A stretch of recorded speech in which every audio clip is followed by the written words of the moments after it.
The way you think is not just a habit, it's a blueprint.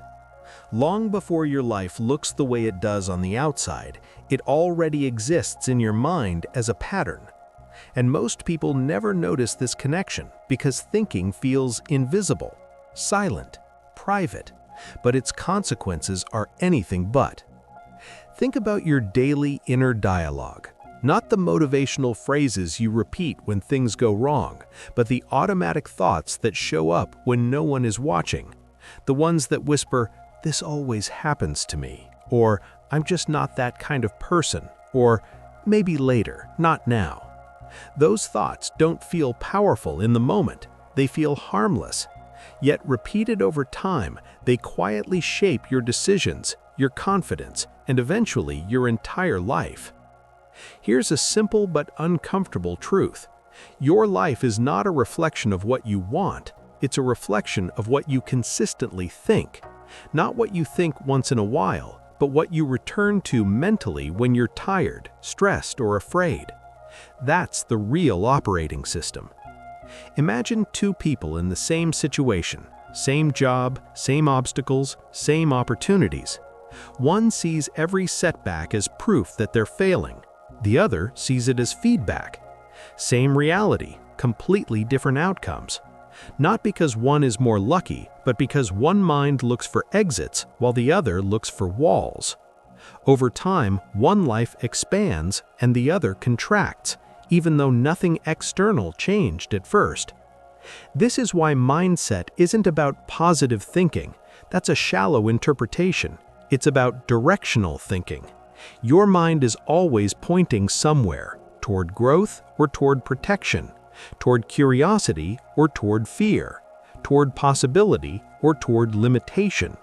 And wherever it points consistently, your actions follow, even when you're not aware of it. Think of someone who believes deep down that success is stressful, lonely, or comes with guilt. Even if they say they want success, their thinking will sabotage it. They'll procrastinate at key moments, downplay opportunities, self-sabotage when things start working. Not because they're lazy, but because their mind is trying to keep them safe from an identity they secretly associate with pain. On the other hand, someone who believes life is responsive, that effort matters, that learning changes outcomes, will naturally behave differently. They'll try again after failing. They'll ask better questions. They'll stay in the game longer. And staying longer is often the only real advantage there is. This isn't abstract philosophy. You can see it everywhere. In how people talk about money, relationships, time, the future. Some people think life is happening to them. Others think life is responding to them. That single difference changes everything. If this is already making you reflect on your own thinking patterns, take a moment to support the channel, subscribe, and leave a like. It helps this kind of content reach people who are ready to hear it, maybe right when they need it most. What makes this even more powerful is that thinking doesn't just influence big life decisions. It shapes small daily behaviors that seem insignificant but compound over years. The way you interpret a comment, the story you tell yourself after a mistake, the assumptions you make before even trying. Those moments feel tiny, but they quietly vote for the kind of life you're building. And the most important part? You don't change your life by forcing new results. You change it by changing the lens through which you see everything. Once the lens shifts, behavior follows naturally. Most people assume their thoughts are reactions to life. In reality, life is often reacting to their thoughts. This doesn't mean the world magically bends to every idea you have. It means your perception filters what you notice, what you pursue, and what you ignore.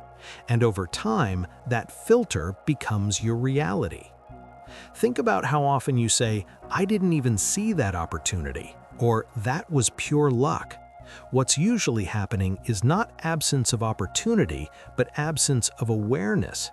Your thinking decides what feels possible, and what feels possible determines what you even attempt.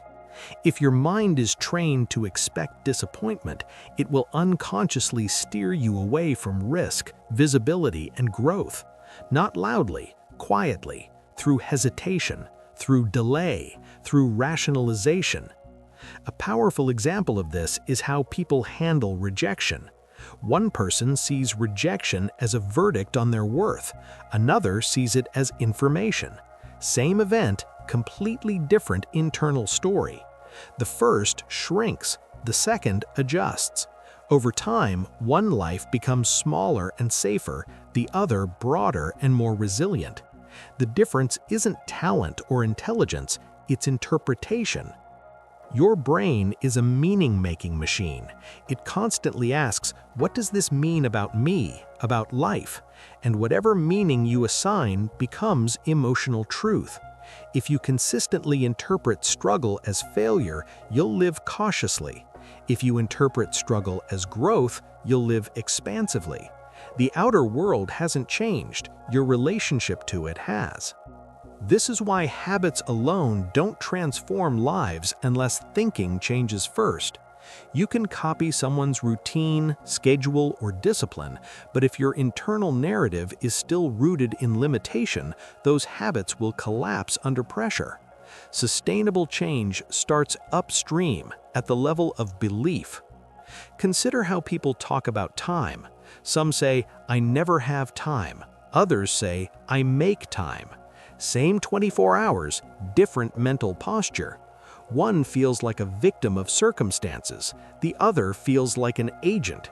And agency changes behavior, it changes boundaries, it changes priorities. Eventually, it changes outcomes. The danger is that most thinking is automatic. You didn't choose many of your beliefs, you absorbed them. From family, from culture, from past experiences, from moments of pain that taught you what to expect. And because they feel familiar, they feel true.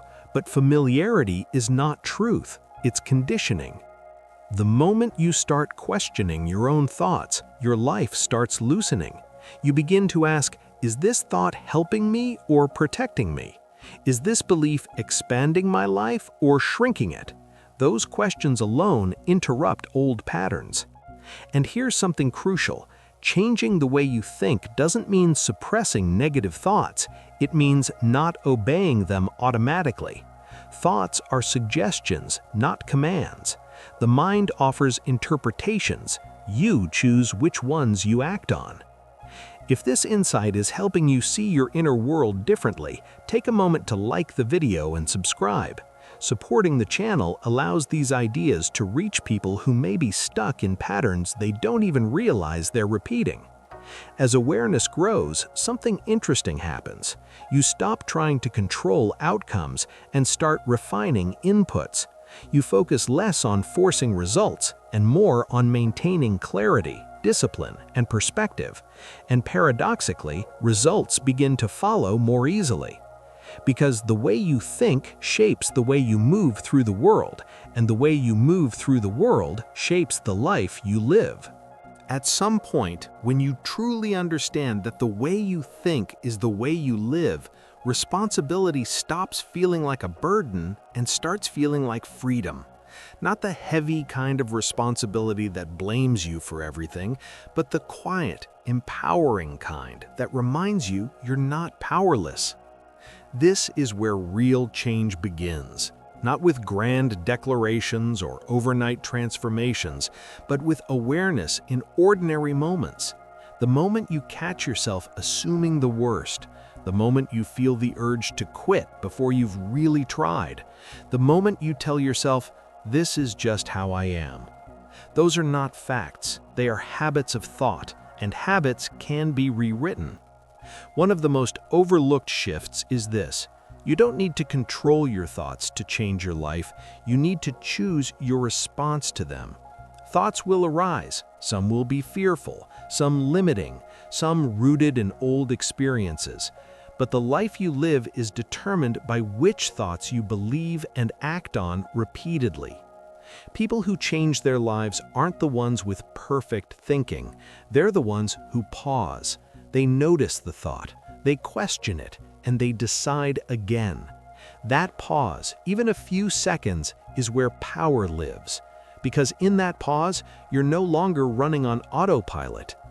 Think about how many times in the past you reacted instead of responded, sent the message you regretted, gave up too early, stayed silent when you should have spoken. Each of those moments was guided by an unexamined thought, not because you're weak, but because awareness wasn't present yet. As awareness grows, your life begins to feel less chaotic, not because problems disappear, but because your inner world becomes more stable. You stop swinging emotionally with every external event. You stop letting other people's moods dictate your direction. You begin to live from the inside out instead of the outside in. This is also where gratitude and responsibility meet. You realize that even when you can't control circumstances, you can control meaning. You can decide what an experience turns you into. You can choose to let difficulty sharpen you instead of hardening you. And over time, this shift becomes visible in the way you speak, in the boundaries you set, in the opportunities you accept or decline, in the calm confidence that comes from knowing you're not at war with your own mind anymore. If this message has been meaningful to you, this is a good moment to support the channel. Subscribe and leave a like, not just for the algorithm, but as a signal to yourself that this way of thinking matters. So if you take only one thing from this video, let it be this. Your thoughts are not decorations in your mind, they are instructions. Repeated daily, they become your habits.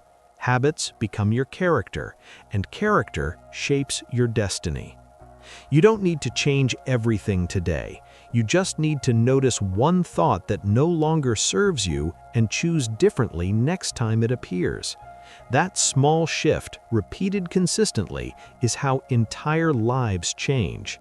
Because the way you think is the way you live.